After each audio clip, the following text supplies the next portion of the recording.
আচ্ছা, এতক্ষণ পর্যন্ত আমরা মৌলিক পদার্থগুলা এবং যৌগিক পদার্থগুলো চিনছি। এখন হচ্ছে মৌলিক পদার্থের আমরা যে মৌলিক পদার্থগুলোকে আসলে কি বলে?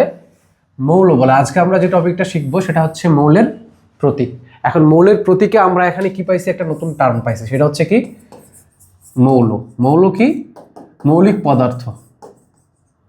ঠিক আছে, মৌলিক পদার্থগুলোকেই মৌল বলে। এখন এই মৌলিক পদার্থের প্রতীক হয়, অর্থাৎ মৌলের প্রতীক হয়, অর্থাৎ আমরা একটা মৌলকে কিভাবে চিনব। ঠিক আছে, ওই যে আমি পর্যায় সারণী যেটা আমরা তোমাদের দেখাইছি, যে পর্যায় সারণীতে তোমরা দেখবা যে হচ্ছে যে বিভিন্ন কি আলফা মানে লেটার থাকে, যে হাইড্রোজেনের জন্য H, কার্বনের জন্য C, এই ধরনের হচ্ছে লেটার থাকে, লেটার দিয়ে প্রকাশ করা হয়।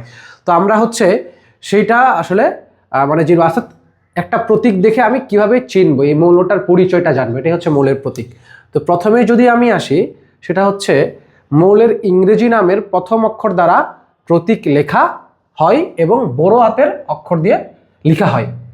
ঠিক আছে, অনেক বড় একটা কথা, এটা একটু ছোট করি। যেমন দেখো, আমরা কি জানি? কার্বন, এটা হচ্ছে ইংরেজি নেম, কার্বনের ইংরেজি নেম।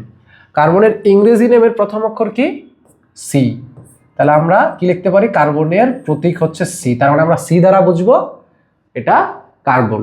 এরপরে আমরা যদি হাইড্রোজেনকে দেখি, HYDRO, এই যে হাইড্রোজেন, এই হাইড্রোজেনের জন্য আমরা লিখি কি?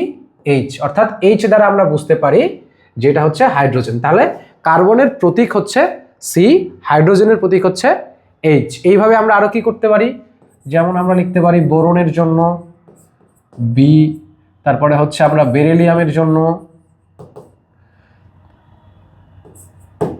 ঠিক আছে, বোরনের জন্য বি, বেরিলিয়ামের জন্য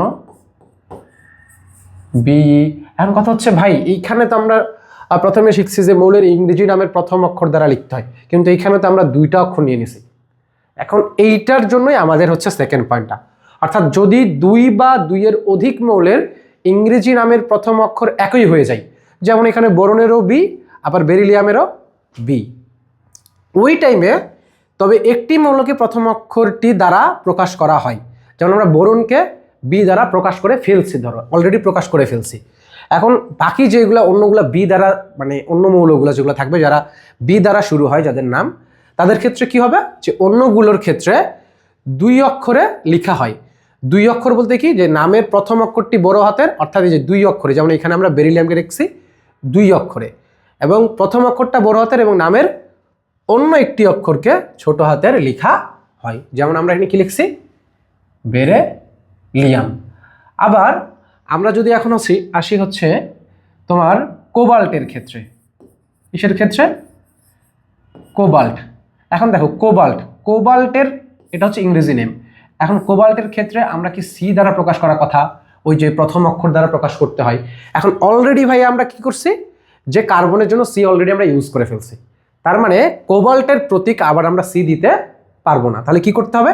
এই কোবাল্টের জন্য আমরা দুইটা লেটার লাগবে। তো প্রথম অক্ষরটা বড় হাতের, আর একটা আমরা এখানে ওটা একটু বেশি হচ্ছে জোর যাই, মানে জোর পড়ে, তাহলে হচ্ছে আমরা সিও বলতে কোবাল্ট বুঝবো। ঠিক সেম ভাবে যদি আমরা যাই ক্যালসিয়াম, এইখানে হচ্ছে কি? সি, অর্থাৎ ক্যালসিয়ামের ক্ষেত্রে আমরা কি দেখতে পাচ্ছি? সি দেখতে পাচ্ছি। তাহলে এটার ক্ষেত্রে কি? সি এ।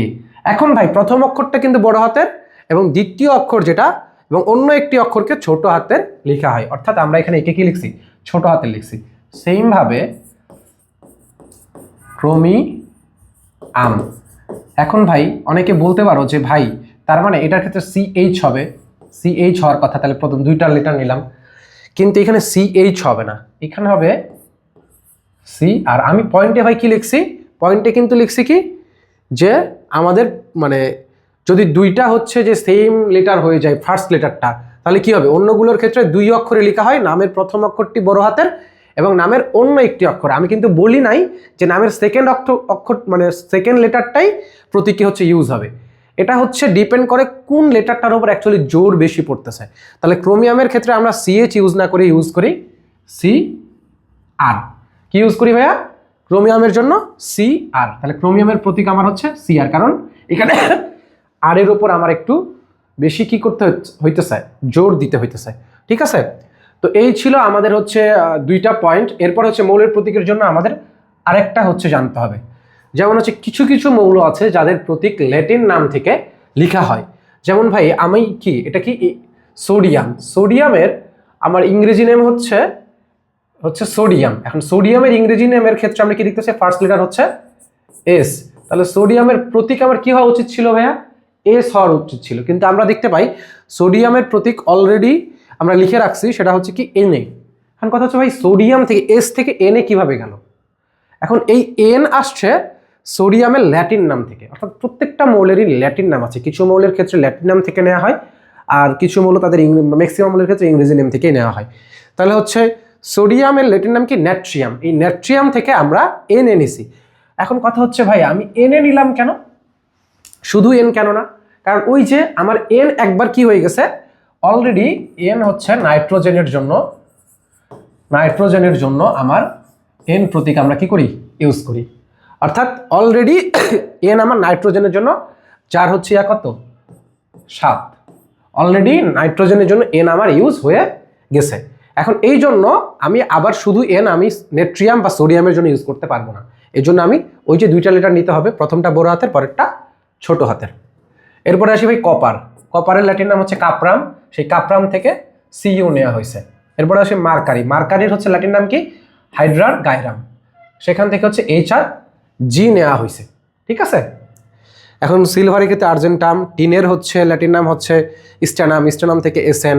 আবার অ্যান্টিমনির ল্যাটিন নাম হচ্ছে স্টিবিয়াম, এখানে হচ্ছে এসবি। দেখো এখানেও এস, এখানেও এস। এখন কথা হচ্ছে ভাই এই এস স্ট্যানামের ক্ষেত্রে এস আমি শুধু এস নিলাম না কেন, তার কারণ আমার অলরেডি একবার সালফারের জন্য সালফার একটা মৌল যার প্রতীক অলরেডি এস হিসেবে ইউজ হয়ে গেছে। এটা হচ্ছে এর পারমাণবিক সংখ্যা 16, এই প্রথম দিকের মৌল। তো এই হচ্ছে প্রথম দিকের, তো এই প্রথম দিকের থাকায় অলরেডি সালফার এসকে কি করছে, দখল করে ফেলছে। এখন এই জন্য স্ট্যানাম বা টিনের জন্য আমার আরেকটা লেটার নেওয়া লাগছে এসএন। আর ঠিক সেমভাবে স্টিবিয়ামের ক্ষেত্রে এস এর সাথে হচ্ছে বিয়াম থেকে বি নিছে, স্টিবিয়াম এসবি। গোল্ডের ল্যাটিন নাম হচ্ছে অরাম, অরাম থেকে হচ্ছে এইউ। তো এই ছিল আমাদের হচ্ছে মৌলের প্রতীক। আমাদের হচ্ছে পর্যায় সারণীতে প্রায় 118টা মৌল আছে। তো 118টা মৌলের আমাদের হচ্ছে যে 118টা মৌলের নাম মনে রাখা আমাদের জন্য কষ্টকর। তো প্রাইমারিলি তোমাদের হচ্ছে এই মাধ্যমিক লেভেলে তোমাদের হচ্ছে 1 থেকে 30 পর্যন্ত মৌলের প্রতীক মনে রাখলেই চলবে। ঠিক আছে। তো দেখা হবে অন্য একটা ক্লাসে, যেখানে আমরা এই 1 থেকে 30টা মৌল কিভাবে খুব ইজিলি মনে রাখতে পারি। তো আমরা অন্য আরেকদিন তোমাদের সাথে আলোচনা করব। ততদিন পর্যন্ত তোমরা সুস্থ থাকো, ভালো থেকো, দেখা হবে অন্য একটা ক্লাসে। ধন্যবাদ।